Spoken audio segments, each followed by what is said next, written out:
Hi, my name is Jeff Pagano, and welcome to Harpin on Rugby. This is our bonus clip, which we normally do, especially for YouTube, when recording our weekly wrap pod on Sunday evenings. But, well, I won't apologize for skipping it last weekend because there was rugby to be watched, or at least whatever we want to call what the Wallabies were doing that night. So we took a rain check, but we're very grateful that one of our guests offered to come back and harp on our chosen topic. So many thanks to someone earning their 44th pod cap. Hello to Mr. Mark Jackson. Pleasure, Jeff. Happy to be back as always. No problem indeed. Okay, so let's get to it. Our theme is anti and adversity, and we're looking for you to shine a light on one aspect of coaching. And by shine a light, I don't mean that Razzie thing at Place Kicks. I just want to talk a bit about how coaches go about dealing with the problems that happen early in a match. Now, you prepare during the week, you study the DVDs of your opposition, you have all the ducks in a row. Then the match kicks off. Mark, you often quote Mike Tyson, who says everyone has a plan until they get punched in the face. Well, the Springboks going after a lineout was kind of like a punch. How exactly do you react to that with the game going on? How much is from the leadership on the pitch and how much is from the coaches? Well, I think if ever you had two very different avenues of how you approach this, Saturday's game was a perfect example of this. You got an almost, I don't want to say a dictatorship from Razzie, who isn't even the head coach. You know, he's director of rugby, but Mr. Nian Aber, who's coming over to Leinster soon after the World Cup, might be sooner than South Africans hope, but we'll see what happens there. He always seems fairly quiet, calm, collected, very un-South African in that respect. And Razzie seems to be barking orders with his Eye of Sauron up in the stands. Whereas then you've got Andy Farrell, Paul O'Connell, and the brains trust of the Irish guys looking relatively calm. Yeah, they'll react. They're probably not as poker face as Joe Schmidt would have been in the coaching box, but there seems to be two very different schools of thought here, and it comes down to one word, and that's trust. As a coach, your job is Monday to Friday, or Monday to Saturday if you're a females. A lot of women's games are on Sundays over here. You have to. Your job is to make the players better in all aspects of the game. So basically better decision makers. And if you take that out of their hands during the game completely, as was going on with South Africa, it can lead to mistrust. And you got to understand that the level these guys are training at, the level they're playing at, they're all great rugby players. Every single person in that squad is a rugby player. They're smart, they're intelligent, they've got to that level for a reason. So yeah, and funnily enough, part of coaching, the higher you coach, the level you coach, the less coaching you actually do. It's about player empowerment for me anyway. That's my personal thoughts on it. And it was nice to see a calm and collected Irish team on the pitch. Yeah, they probably took a couple of lineouts more than I would have liked personally to work out how to get through it. But then you had South Africa didn't work out. They were worried about who was going to kick or when to kick, and they weren't worried about what was losing them the game, which was their inefficiencies at the breakdown.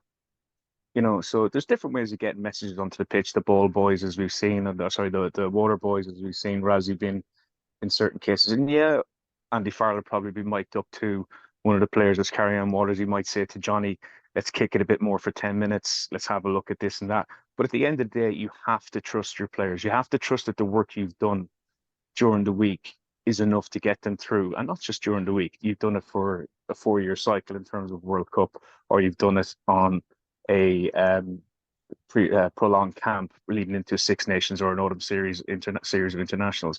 You got to empower the players, and you got to trust them. Yeah, absolutely. I mean, it's like I said on the pod last Sunday that it just, I mean, for this level, which is literally one against two in the world, and to have the World Cup winning captain having to turn around and look up to the stands to see what to do next, it's just not a good look. It's just, I mean, you know what I mean? The whole point is, like you say, you have the trust from during the week, and you work with the players and the especially the leadership from the team. You expect them to know what your sense of what to do next is, and you do have to sort of empower them to be able to know what you want to do. I mean, there will be things. I mean, like I say, I have no experience to coach. The closest I've seen to it is from matches in Donnybrook, where the media box is literally right beside where the visitors the visiting teams coaches would be. So you see them at you see what they're doing. Basically, you see you can't hear everything, but they're at laptops, they're studying things, they're discussing substitutions and all that kind of stuff. There is a lot that goes on, and there is information to be relayed. But when something as big as what was happening, for example, to Ireland with the lineouts, I mean, you're relying on the James Ryans and the senior players on the team to sort it out. 100%. We've been very lucky in Ireland in the last decade, really, with the coaches that we've had in all the provinces leading into the international setup. The main difference is, and this is quite early coming out of the Andy Farrell camp, is how much more the players have input into strategy, training. Do we need a rest day here or there? Whereas Joe Schmidt definitely had the school teacher approach, headmaster approach to it. Now, I'm not saying that's wrong. It's just different, and every coach is different in how they approach training camps, their own philosophies. But it still comes back down to trust. Your job as a coach is to make your players better decision makers. And I know that's a very cliched and a very wide-ranging thing to do. But those decisions are, what lineouts do we call? What do we do our starter plays? What are our tactics in our general shape? You can see certain aspects from Joe Schmidt's game plan still in the Andy Farrell plan, but it's definitely a lot more of and I know this is a bit of a cheesy comp, but it's a lot more of a fluid concept. The players do seem to adjust on the fly, and when we're talking about empowerment and stuff like that, the adjustment is what you have to teach those players. Is if this happens, yeah, you plan for everything. You plan for playing with 14, you plan for playing with 13, you plan when the scrum's not going well, you plan for when the lineout's not going well. And you can see the fact that the Irish coaching box aren't screaming and shouting and holding up a traffic light system to tell the players what to do. At that level of rugby, that just makes no sense to me whatsoever. At the level I coach, it's slightly different because I can get messages almost directly from the sideline when there's not a few hundred people watching the game. That's different. But the same thing again, if the boys say, "No, Mark, we don't fancy doing that. We want to," I'm like, "Grant, I'll always put my hands up and say, you've got it, you got to do it." Sometimes we can see more things on the pitch than players can, but that doesn't matter. That's what Monday Morning Digest is for. Yep. And yeah, it's interesting you touched on there from the Ireland standpoint is that, and without going too far saying one coach is better than the other or one system is better than the other, because that's not what we're doing. But the fact that Joe Schmidt had a system going for, well, was it 1.5 kind of World Cup cycles? So it was a good long time, and he bedded in his systems then, but he had Andy Farrell working with him for a lot of that time. So it wasn't like a new coach came in and was imposing a whole new set and had to rebuild. I mean, the foundations were there, and it was just kind of a different just a different aspect of it. Like you say, he's a different kind of personality. He does things his way, and he was kind of, if anything, just improving it in a sense. And the players would have already been aware of those systems. 100%. As a coach, you want to be learning up to the day you stop or the day you're no longer on the earth. You have to keep learning, and you learn from mistakes, right? More than success, people say. Personally, I think you should be learning win, lose, or draw. So Andy would have had a first-hand knowledge of what was working, what wasn't working, and it's down to his perception as well. I'm damn sure he would have consulted Johnny Sexton. I'm damn sure he would have consulted Conor Murray, the experienced Lions guys that have been on tours, that have played in, especially possibly Johnny. He would lean on a bit. I don't know. This would be my own opinion, just on Johnny's year in France and how they approach things differently in France. That's another avenue of learning of how things go, because every club is different, every province is different, every region is different, every country is different. And it works for some, it works for others. Some, as we say, have plan A, and if plan A doesn't work, go to plan A again. I just think Ireland are a little bit more flexible than South Africa in their approach, which to me, looking at the skill sets South Africans have, looking at them, especially up close in the URC. I was an avid follower of Super Rugby anyway. I'm a rugby geek, as most of us are. So you would have seen the development of South African regions over the last couple of years, their provincial sides. They play some fantastic attacking rugby, and it's just odd to see them not take that similar approach to what I would say is safety first rugby in international level. Because when they throw it about, they're a fantastic side to watch. Don't get me wrong, they're a brutally fantastic side to watch when they get it right with their Route 1 approach.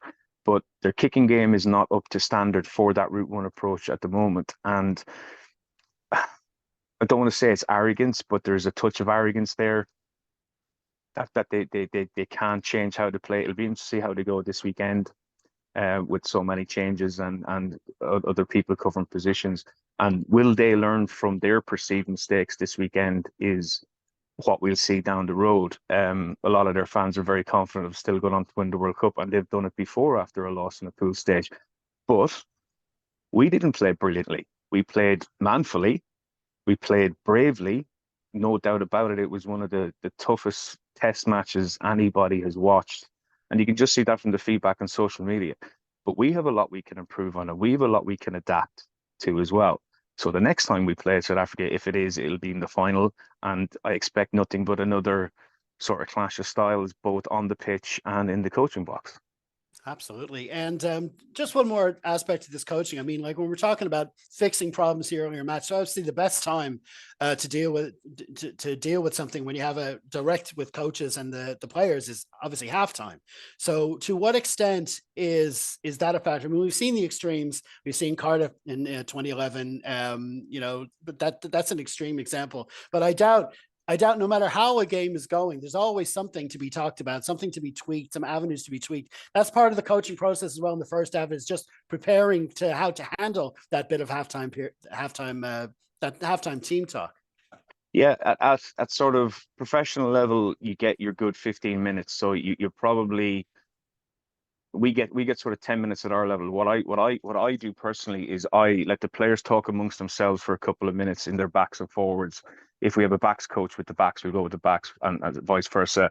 And then I listen to both sets and see what it is. And then we come in with an overall theme of what we need to improve on. You have slightly more time at international level, and you can be damn sure they will have the video analysis guys working on 2 or 3 aspects. They're not going to overload. It's not going to be massive overload. It's not going to be massive changes. It's tweaks. It's adaptation. Adaptation is a word that half time is what head coaches and positional coaches will look at. So as you said, from Mike Ross sorting out the scrum versus Northampton to last Saturday evening, it's slight tweaks, not major reconstruction. It's evolution rather than revolution. Put it that way. The revolution happens in the off season. During the season, it's evolution. It's tweaks here and there. It's backing what you've already believe in. It's backing up your beliefs, but then also not being too cocky not to change your beliefs if it's not going the way it should be going. Yeah, you're when you talk about the pros getting 15 minutes and the fact that they get to go in the dressing rooms, you remind me like back in the day, you'd have halftime, they'd stay on the pitch and have the oranges down the Lansdowne Road. You know, it's a much different game now than it was back in the day. Finally, just one more question. You touched on Nienaber there and his relationship with Razzie, like you say, isn't actually the head coach, though you probably think he was. Yeah. Are you suggesting that things might be different for him when he goes to Leinster and is dealing with Leo Cullen? Leo has massive experience, both as a head coach, as a manager type, and a director of rugby.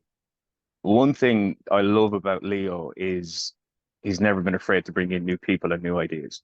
You know, from Andrew Goodman to Dr. Phil, you know, you're talking about 2 slightly different avenues of attack.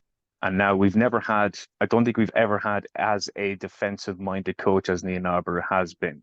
So it'll be interesting to see what, apart from, you know, getting knocked out in the semis of competitions recently or losing in finals, Leinster are known for having a stingy defense. So personally, I wouldn't want to play against Leinster if this guy is bringing in that much experience from what is perceived as the best defensive team in the world in South Africa.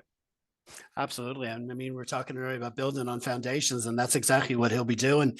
And I mean, in terms of Leo, when he was first announced as Leinster's head coach, there was a bit of pushback from Leinster fans. I remember at the time. I think it was Bernard Jackman said it, but from Leo is that he's the kind of coach. He's good at letting the unit coaches get on with their job and get their input. And he's good at getting a strong team together around all the different the moving parts. So I'm pretty sure Nienaber will fit in just fine. That's another aspect of trust. You have Mm. to trust your assistant coaches. If you're going to hire these people, you have to empower them from the off, and you can't be cutting across. That's why one of the most disabling things you can see, or unstabling things you can see at any sort of rugby environment, is coaches going at one another. And I have no doubt Leo will have a word with his different coaches over the years, but it'll be in private. It'll be done there, whereas you can see guys slamming tables and putting up Sauron in Lord of the Rings and then Sauron in The Hobbit. It just doesn't make sense to me. But Yeah. each to their own. Each to their own. The guy's won a World Cup. He's got a pretty good CV. All the South African coaches have pretty good CVs in their back pockets. So yeah, it works for some, doesn't work for others. But I think the last thing I'd say is the other A word. It's not adversary. It's adaptability. You get that adaptability right, and by empowering your players. Absolutely. Well, listen, Mark, we're gonna leave it there. Lots to look forward to there for Leinster down the line, but obviously we've still a few more weeks of the World Cup to go. So we hope to have you back on soon. Thanks for coming on for this chat, man. Take it easy. No problem. Pleasure, Jeff.